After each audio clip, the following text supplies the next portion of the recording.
दोस्तों, आज हम आपको एक ऐसी घटना के बारे में बताने जा रही हूँ जो आपको चौंका देगी। बुढ़ापे का दर्द झेल रहे नंदन लाल अपने बेटे और बहू के रोज रोज के झगड़ों से तंग आ चुके थे। एक दिन वह अपने कमरे में गए और अलमारी से बैग निकालने लगे। बैग में उन्होंने कुछ जोड़ी कपड़े रखे, फिर भारी मन से अपनी पत्नी की तस्वीर उठाई और बोले, कितने प्यार से पाला था हमने अपने इकलौते लाडले बेटे को। कहते उनकी आंखों से आंसू छलक पड़े, लेकिन तुरंत ही उन्होंने खुद को संभाला और बोले, यह कमजोर पड़ने का वक्त नहीं है। आंखों के आंसू पोंछ हुए उन्होंने पत्नी की तस्वीर को बड़े जतन से बैग में रखा। तो आखिर क्या हुआ था नंदन लाल जी के साथ, और वह अपनी पत्नी की तस्वीर को देखते ही क्यों रो पढ़े। और नंदन लाल जी वह बैग लेके कहाँ जा रहे थे, लेकिन उसे जाने से पहले आप सभी से एक छोटी सी निवेदन है। अगर आप सभी हमारे चैनल आयुषी राठौर पर नए हैं तो हमारे चैनल को सब्सक्राइब कर ले, जिससे हमें हौसला मिलता रहे और मैं आप सभी के लिए इसी तरह की कहानी लाती रहूं। तो चलिए शुरू करते हैं आज की कहानी। जब नंदन लाल जी बैग लेके निकल रहे थे, तभी उन्होंने अपना फोन उठाया और अपने एक दोस्त आनंद किशोर को फोन किया, जो वृद्धाश्रम में रहते थे। भारी आवाज में उन्होंने आनंद किशोर को बताया, अब मैं भी वृद्धाश्रम में आना चाहता हूँ। यह सुनकर आनंद किशोर अवाक रह गए। उनके पास कुछ कह के लिए शब्द नहीं थे। नंदन लाल ने केवल इतना कहा, मैं रोज रोज के कलह से अब और नहीं जूझ सकता। नंदन लाल अपने दोस्त को फोन पर यह कहकर विदा हुए, 1 घंटे में तुम्हारे पास पहुंच रहा हूं। फिर उन्होंने अपना बैग उठाया और घर छोड़ने के लिए तैयार हो गए। जब वे बाहर जाने लगे तो उन्होंने देखा कि उनका बेटा और बहू कमरे में बैठकर चाय और स्नैक्स का आनंद ले रहे थे, परंतु दोनों में से किसी ने यह नहीं पूछा कि वह बैग लेकर कहां जा रहे हैं, और न ही किसी ने उन्हें रोकने की कोशिश की। रोज रोज के अपमान और जिल्लत से त्रस्त नंदन लाल ने घर को हमेशा के लिए छोड़ दिया और वृद्धाश्रम पहुंच गए। कुछ ही समय में वहां उनके कई मित्र बन गए। वे सभी के साथ बातें करते, अपनी पुरानी यादें साझा करते और रोज सुबह की सैर और एक्सरसाइज भी करते। धीरे धीरे नंदन लाल को वृद्धाश्रम में सुकून मिलने लगा। उन्हें घर की अपेक्षा वृद्धाश्रम का माहौल बेहतर लगने लगा। वृद्धाश्रम में सभी लोग मिलकर खाना खाते थे, जबकि घर में रोज की कलह ने नंदन लाल का दिल पूरी तरह तोड़ दिया था। वे अक्सर अपनी पत्नी की तस्वीर से बातें करते हुए कहते, तुम तो मुझे पहले ही छोड़कर चली गई, पर अब बेटे ने भी मेरा साथ नहीं दिया। जिस बेटे के लिए मैंने अपना पसीना पानी की तरह बहाया, उसने भी मुझे भुला दिया।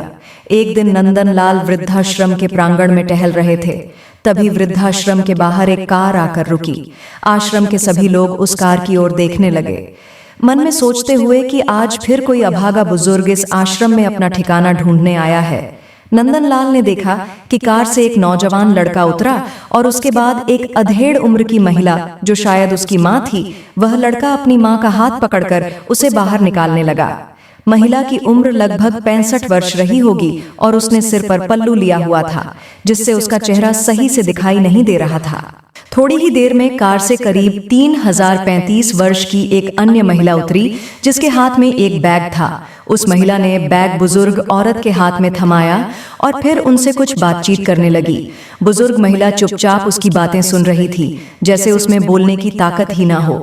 कुछ ही देर बाद वे दोनों महिलाएं कार में बैठकर चली गईं और बुजुर्ग महिला वृद्धाश्रम के बाहर कुछ समय तक खड़ी रही। उसकी आंखों में आंसू थे, जिसे वह चुपचाप पोंछने लगी। फिर भारी मन से वह महिला आश्रम में प्रवेश कर गई। जैसे ही उसने नंदन लाल की ओर देखा, उसने अपने सिर के पल्लू से चेहरे को छुपा लिया और बिना कुछ कहे महिला विभाग की ओर चली गई। नंदन लाल के पास खड़े एक बुजुर्ग ने धीरे से कहा, आज फिर एक माँ की ममता तार तार हो गई। एक बार फिर एक माँ के सपनों को चकनाचूर कर दिया गया। नंदन लाल की नजरें बार बार उस बुजुर्ग महिला के चेहरे पर टिक रही थीं। उन्हें ऐसा लगा कि वह उस महिला को कहीं से जानते हैं, लेकिन उन्हें यकीन नहीं हो पा रहा था। नंदन लाल अब भी उस महिला के बारे में सोच रहे थे। वह रोज अपने पल्लू से चेहरा छिपाए रहती थी, जिससे नंदन लाल उसे पूरी तरह पहचान नहीं पाए।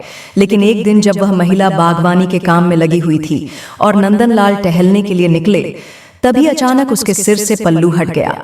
जैसे ही नंदन लाल ने उसका चेहरा देखा, उनकी पैरों तले जमीन खिसक गई। अनगिनत सवालों ने उनके दिमाग में घर कर लिया। तभी उनका एक मित्र उनके पास आया और बोला, खाना खाने का समय हो गया है। तुम कहाँ घूम रहे हो और इतने गुमसुम क्यों हो? सभी लोग नाश्ते की मेज पर बैठे हैं और तुम्हारा इंतजार कर रहे हैं, इसलिए मैं तुम्हें बुलाने आया हूँ। क्या बात है, कोई परेशानी है? नंदनलाल ने झूठ बोलते हुए कहा।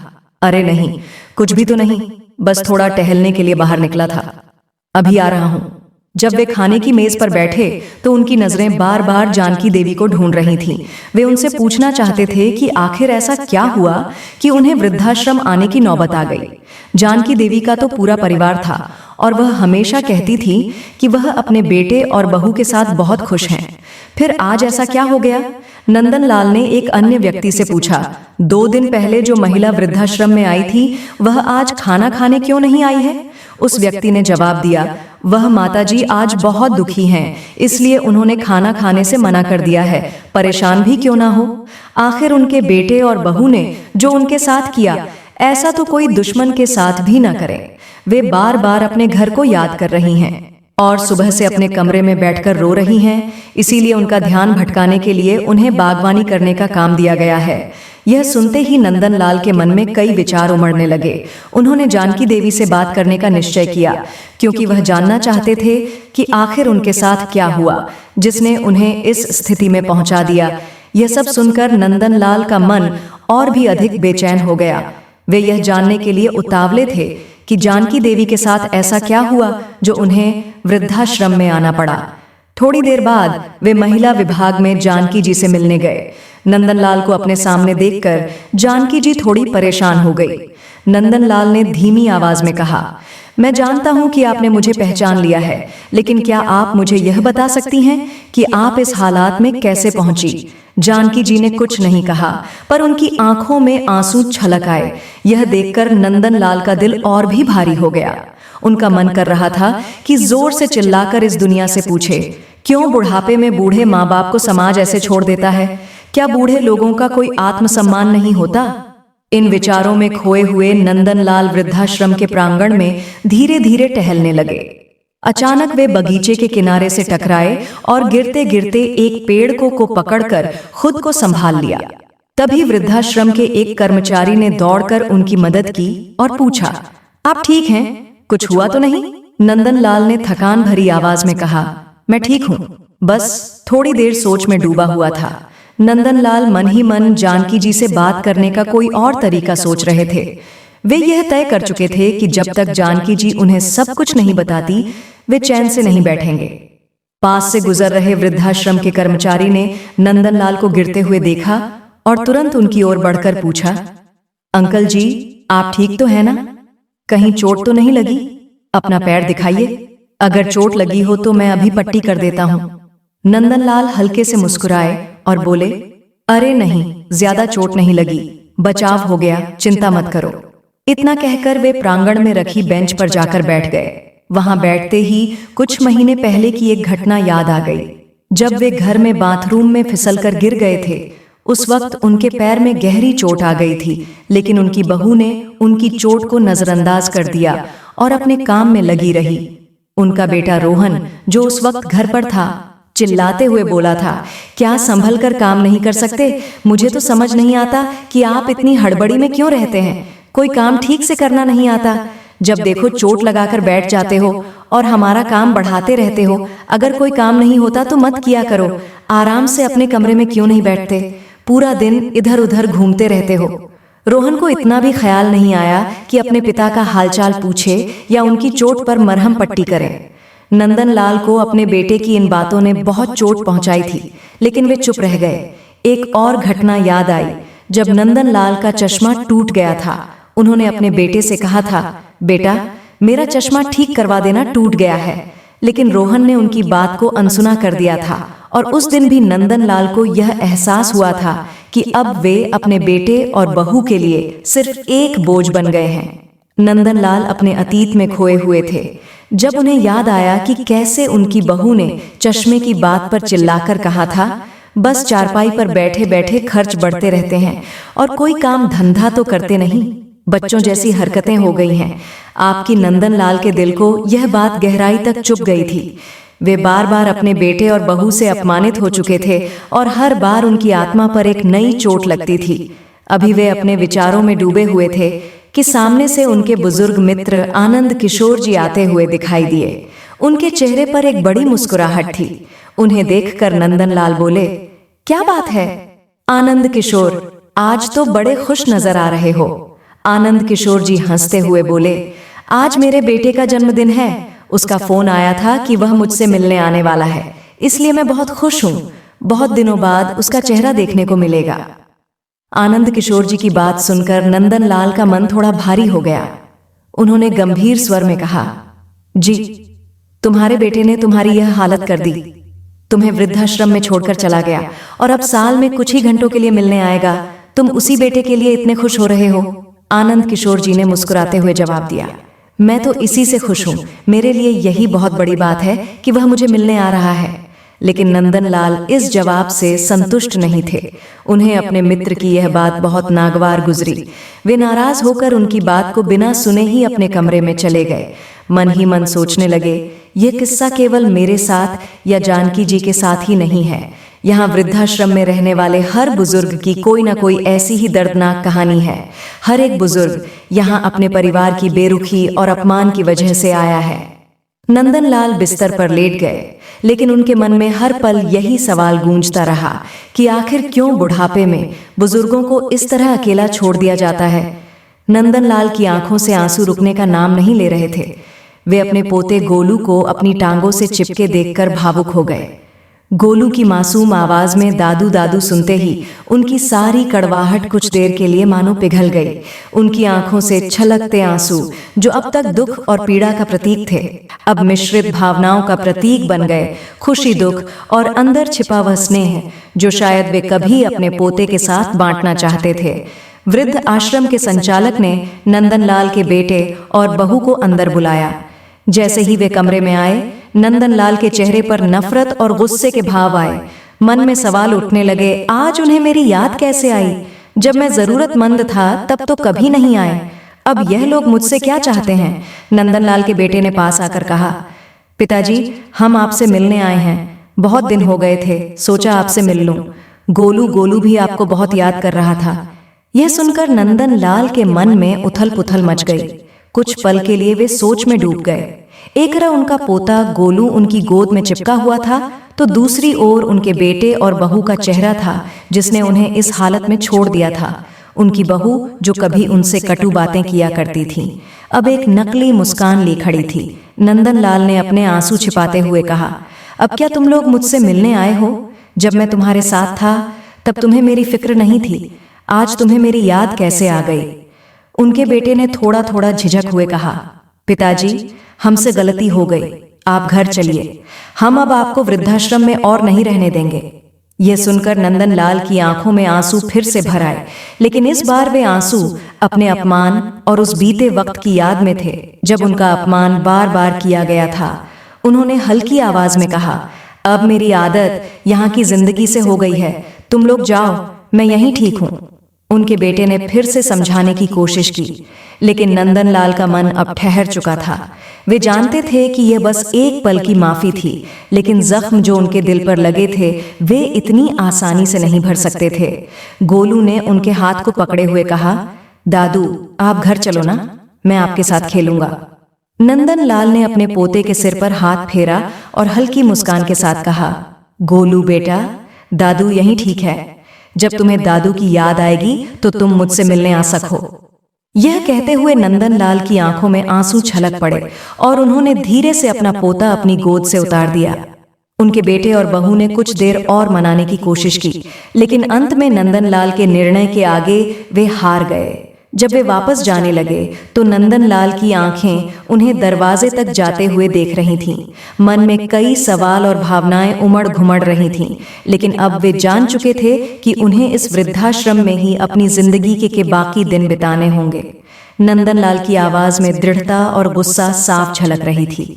वे अपने बेटे और बहू से कह रहे थे, आज तुम मुझे सिर्फ अपनी इज्जत बचाने के लिए बुला रहे हो, क्योंकि रिश्तेदार पूछेंगे कि तुम्हारे पिताजी कहाँ हैं। अगर तुम्हें मेरी इतनी फिक्र होती तो इतने महीनों तक एक बार भी मेरा हाल पूछने की जरूरत महसूस होती, लेकिन नहीं, तुम लोगों ने मुझे यहाँ छोड़ दिया और कभी पलटकर भी नहीं देखा। अब जब अपनी इज्जत का सवाल आया तो हाथ जोड़कर मुझे लेने आ गए हो। नंदनलाल का चेहरा गुस्से और आहत भावनाओं से भर गया था। वे बोलते रहे, तुम लोग कितने स्वार्थी हो गए हो। जब तक मैंने अपना सब कुछ तुम पर लुटाया, तुमने मुझे घर में रखा। अब जब मेरी जरूरत खत्म हो गई तो मुझे यहाँ भेज दिया। अब मैं वापस उस घर में नहीं जाऊंगा। यह वृद्धाश्रम ही मेरा घर है और मैं यहीं रहूंगा। यह कहते हुए उन्होंने अपने बेटे की ओर गुस्से से देखा और फिर अपना चेहरा दूसरी ओर मोड़ लिया। उनका बेटा और बहू, जो इस उम्मीद में आए थे कि शायद वे नंदनलाल को मना लेंगे, अब समझ गए थे कि उनके पिताजी का फैसला अंतिम है। गोलू, जो अभी भी अपनी मासूमियत में दादू के पास खड़ा था, कुछ समझ नहीं पा रहा था। नंदनलाल ने गोलू को देखा और उनके दिल में हल्की सी कशमकश हुई, लेकिन फिर उन्होंने अपनी भावनाओं को दबा लिया। उन्होंने अपने बेटे की ओर इशारा करते हुए कहा, अब चले जाओ यहाँ से, मुझे और परेशान मत करो। उनका बेटा निराश और शर्मिंदा महसूस कर रहा था। वह जानता था कि उसने अपने पिता के साथ गलत किया है, लेकिन अब कोई भी माफी या स्पष्टीकरण कारगर नहीं था। बहू, जो अब तक चुप थी, ने भी महसूस किया कि नंदनलाल की बातों में सच्चाई है। वे दोनों गोलू को लेकर भारी मन से वहां से चले गए और नंदनलाल एक बार फिर अपने कमरे में अकेले रह गए। नंदनलाल ने अपनी आंखों में भरे आंसुओं को रोकने की कोशिश की, लेकिन उनके दिल में जो घाव थे वे अब और गहरे हो चुके थे।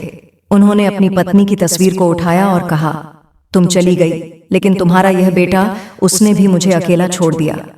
नंदनलाल की आंखों से अब आंसू बहने लगे, लेकिन उन्होंने खुद को संभाला। वे जान चुके थे कि अब उनकी जिंदगी का बाकी समय इस वृद्धाश्रम में ही गुजरेगा, जहां लोग कम से कम उनके साथ हंसी मजाक और बातें करते हैं और उन्हें वह अपनापन मिलता है जो उनके अपने घर में उनसे छिन चुका था। नंदनलाल अपने अतीत की यादों में खोए हुए थे। सुधा की प्यार भरी बातें, उसका ख्याल रखना और हर छोटी छोटी बात पर ध्यान देना, ये सब उन्हें बहुत याद आ रहा था। लेकिन फिर वे अपने बेटे और बहू के व्यवहार पर लौट आए। वे सोचने लगे, सुधा होती तो कभी मुझे इस हालत में नहीं आने देती, लेकिन अब जब वह नहीं है, मुझे हर बात के लिए झुकना पड़ता है, हर छोटी छोटी चीज के लिए तरसना पड़ता है। उस रात नंदनलाल का मन बहुत भारी था। वे गोलू के जन्मदिन की पार्टी में जरूर शामिल हुए थे, सबके साथ हंसे और बात की, लेकिन उनके मन में एक अजीब सी खामोशी छाई हुई थी। वे जानते थे कि इस सब के बावजूद उनके बेटे और बहू के मन में कोई खास बदलाव नहीं आया है। वे बस अपनी इज्जत बचाने और समाज की नजरों में अच्छा दिखने के लिए यह सब कर रहे थे।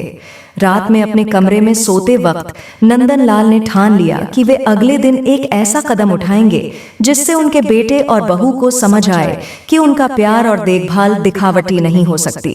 उन्हें दिखाने की जरूरत थी कि वे अब अपनी जिंदगी के इस चरण में झुकने वाले नहीं हैं। अगली सुबह जब सब लोग जागे तो नंदनलाल अपने बैग की पैकिंग करने लगे। उनके बेटे और बहू ने पूछा, पिताजी आप क्या कर रहे हैं? नंदनलाल ने शांत स्वर में कहा, मैंने पहले ही कहा था कि मैं सिर्फ गोलू के जन्मदिन के लिए आया हूँ। अब मैं वापस वृद्धाश्रम जाऊंगा। यहाँ भी अगर घर में इज्जत ना मिले तो ऐसी जिंदगी का क्या मोल। नंदनलाल अपनी पत्नी की यादों में खोए हुए थे। उन्हें पता भी नहीं चला कि कब उनकी आंख लग गई। जब सुबह उठे तो देखा कि बेटा और बहू रेखा दोनों तैयार खड़े थे।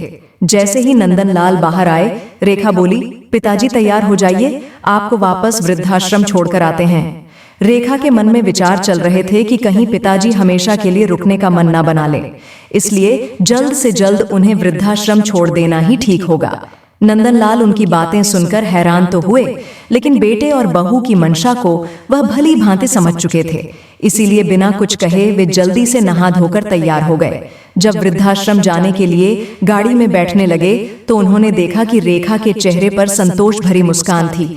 मन ही मन नंदनलाल सोचने लगे, चलो बेटा, आज तुम्हें ऐसा सरप्राइज दूंगा कि तुम वृद्धाश्रम का नाम लेना भी भूल जाओगे। ऐसा सोचते हुए वे गाड़ी में बैठ गए। एक बार पलटकर अपने घर को निहारा और फिर मन में कहा, ठीक है, जहां मन को शांति मिले वहीं रहना चाहिए। यहां तो बेटा और बहू मुझे निकालने की जल्दी में है, तो भी क्या करूंगा। वृद्धाश्रम ही ठीक है, जहां मैं अपने हिसाब से खाता हूं, अपने हिसाब से रहता हूं और अपने मनपसंद काम करता हूं। यहां कोई चिकचिक नहीं होती। नंदनलाल ने मन ही मन सोचा। जैसे ही गाड़ी वृद्धाश्रम के सामने रुकी, बेटा और बहू उन्हें गाड़ी से उतारने लगे। नंदनलाल भी चुपचाप गाड़ी से निकले और अंदर जाने लगे, लेकिन अचानक रुक गए।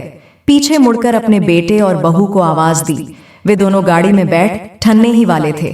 तभी नंदनलाल की आवाज सुनकर रुक गए। नंदनलाल ने कहा, वापस मत जाओ, मुझे तुम्हें किसी से मिलवा है।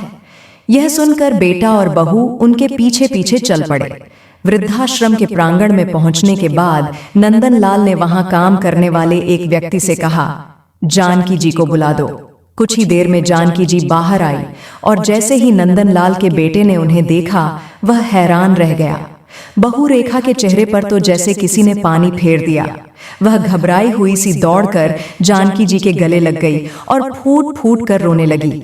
माँ, आप यहाँ क्या कर रही हैं? आप कब आई और आपने मुझे बताया भी नहीं।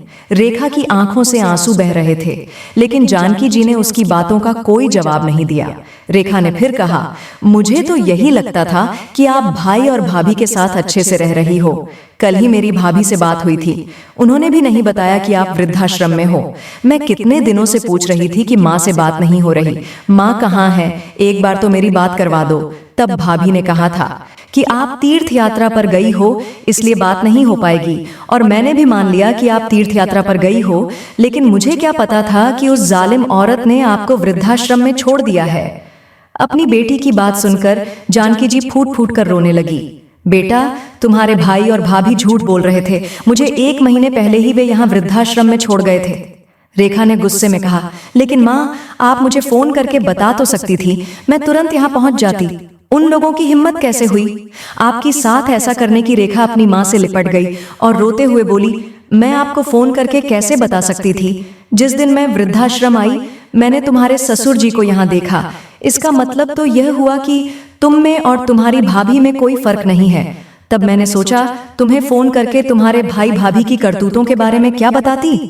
जानकी जी ने रेखा को अपने से अलग करते हुए कहा, तुम मेरी बेटी कहलाने के लायक नहीं हो, मुझसे दूर रहो। अगर मेरे बेटे और बहू ने मुझे घर से निकाला है, तो तुमने भी अपने ससुर को घर से निकाल दिया, तो फिर क्या फर्क रह गया? अब तो मुझे खुद पर शर्म आ रही है कि मैंने ऐसी औलादें पैदा की कि एक ने अपनी माँ को घर से निकाल दिया और दूसरी ने अपने ससुर को अपनी माँ की बातें सुनकर। रेखा शर्म से सिर झुका ली। वह कहने लगी, माँ, मुझे माफ कर दो, मैं बहुत शर्मिंदा हूँ, मुझसे बहुत बड़ी गलती हो गई है। मैंने कभी नहीं सोचा था कि जो मैं अपने ससुर के साथ कर रही हूँ, वह मेरे माँ बाप के साथ भी हो सकता है। जानकी जी ने कठोर स्वर में कहा, तुम्हारी गलती माफी के लायक नहीं है, फिर भी अगर माफी मांगनी है तो मुझसे नहीं, अपने ससुर जी से मांगो। रेखा अपनी करतूत पर शर्मिंदा होकर अपने ससुर के पास गई और उनके पैरों में गिरकर बोली, मुझे माफ कर दीजिए पिताजी। ससुर ने उसे सहारा देकर उठाया, लेकिन उनकी आंखों में दर्द साफ झलक रहा था। तभी रोहन ने भी माफी मांगते हुए कहा, अब आप दोनों घर चलिए और हमें आपकी सेवा करने का मौका दीजिए। लेकिन नंदन जी और जानकी जी ने घर जाने से मना कर दिया और कहा, अब हमें अपने बेटे, बहू या बेटी के पास नहीं रहना है, हम वृद्धाश्रम में रहकर ही खुश हैं। दोनों ने लाख मनाने की कोशिश की, पर नंदन जी और जानकी जी का एक ही जवाब था, एक बार धोखा खा चुके हैं, अब इस उम्र में हमारे शरीर में इतनी ताकत नहीं बची है कि बार बार अपने बच्चों द्वारा दिए गए धोखे को सहन कर सके। इतना कहकर वे दोनों अपने अपने कमरों में चले गए।